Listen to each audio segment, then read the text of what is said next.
From love to struggle to reflection, public relation is about representing the organization image, and it's about telling a good story to the right audience.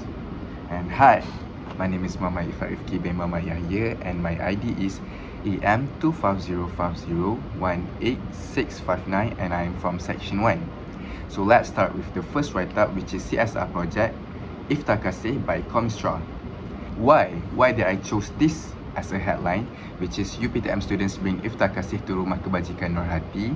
It's because I want the people, the public, to know that our university cares about emotional value and not just about grades. So what happened, I interviewed a representative from the group COC3023. Her name is Tasha Maisara via Instagram, and they will organize an Iffat Kasih dinner at Rumah Kebajikan Nurhati on March 11. And to move beyond classroom talk and create real human connection, they manage a budget of RM3,000 through hard work of finding sponsorship and donations from family and friends. So, the article answers all the 5W and 1H questions: who and what, where and when, which is COC3023 organized an Iffat Kasih dinner at Rumah Kebajikan Nurhati on March 11, and why they to move beyond classroom talk and create real human connection, how they manage a budget of RM3,000 through hard works and donations.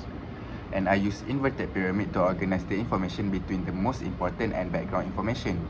And I also use emotional imagery in my online news, such as phrase like "their faces lit up" or "environment soon becomes warmer," to help the reader understand the emotion of what I'm writing. And my target audience is UPTM students and the public that love stories with empathy, and I wanted to leave a good impression. So, moving on to the next one, which is the second event, Nocturnal by Astral Photo Exhibition. So my broadcast scripts use the slug Astral Media Creatives Reality. This is effective because it contrasts the dreamy name of the organization, which is Astral, and with the harsh reality of which is the process of the production. So in this broadcast, I explain the 5W1H by showing the who, which is a small team of four people from the media department, and they are trying to create magic despite a mountain of rejected designs. And I use the inverted pyramid to hook the audience immediately with phrases like living nightmare of production before explaining the technical failures like malfunctioning cameras and lack of tripods during their night photo shoot. And I use a raw and gritty tone phrases like trial by fire to make broadcasts feel authentic and relatable to any student who has ever felt exhausted by a project. My target readers for this broadcast script is mainly UPTM students or just students in general. The third and the last event I'm discussing is Serene Ramadan, which is the final year project for semester 5 students, Compassion. So I interviewed Nia, a representative from their media department, to gather my resources.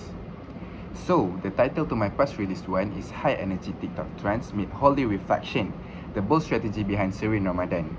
So why I chose this as the headline, it's because it justifies their bold strategy of blending modern media trends with tradition.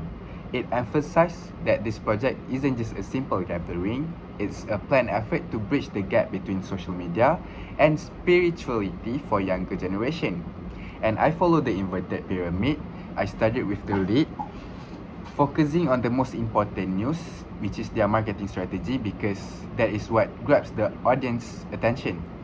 And to ensure the completion of the 5W and 1H, I broke it down. The final year team Compassion is the who behind the Serene Ramadan project, and using TikTok to hooks like the Whisper Challenge to attract youth to Masjid Bandar Baru Ampang on March 14th. And they want to make the spirit of Ramadan more accessible by using fun content as a strategic entry point to lead people toward a deeper purpose like charitable dinner and spiritual talk by Ustaz Zuramli. And I placed the broader vision of the team at the bottom of the pyramid to show their long-term goal of making this tradition reachable. And I chose a strategic tone for my language, such as phrases like strategic entry point, to show that their media presence is a tool for bigger purpose. And my target readers, my target audience, are the youth and their families, and I want them to understand that while the content is fun, semester 5 students' heart is always on the spirit of Ramadan. My second press release is titled A Look Inside the Interactive Activities of the Serene Ramadan Initiative. So why I choose this as a headline? It's because to shift the focus from the strategy and marketing side to the actual human experience of the event. So it justifies why these specific activities like cooking bubur lambuk and spiritual talks from Ustaz Ramli are important for reflection and unity. And I want the audience to see that this isn't just the event you attend, but an experience you participate in. And in terms of structure, I follow the inverted pyramid to highlight the most meaningful activities first. For the 5W and 1H, the what and how are the interactive sessions, ranging from cooking together to spiritual talk from Ustaz Zuramli. And I place the dinner with orphans in the lead of the story because it best represents their mission, which is giving rather than receiving. And the body contains the logical details of the day, which is while the tail of the pyramid explains their long-term goal, ensuring participants live with a sense of inner peace that continues long after the event ends. So for my language, I chose a warm and communal tone. I use phrases like cultivating reflection and bridge where students bring energy to show the synergy between the youth and the mosque. And my target readers, my target audience are the local youth and the mosque community for people to attend the events. Next is the fact sheet. So in the fact sheet, I've detailed the meaning of Serene Ramadan and explained their strategic visual identity, and I also outlines the vision and mission of their project, and along with the full program tentative from arrival until the end of their program. And for the poster, it serves as a visual guide showing all the essential event details, including their location at Masjid Bandar Baru Ampang on March 14, 2026. So to recap everything, why did I choose these three events? It's because together they show my ability to move between budgeting, creative storytelling, and digital strategy to deliver a message that resonates with the audience. So Iffat Rifqi represents community relations and empathy, and it shows how to create deep emotional value and meaningful interactions through CSR initiative. And the second event, which is Nocturnal by Astral, highlights the media production and leadership, specifically the challenge of managing a creative team while maintaining professional boundaries and content quality.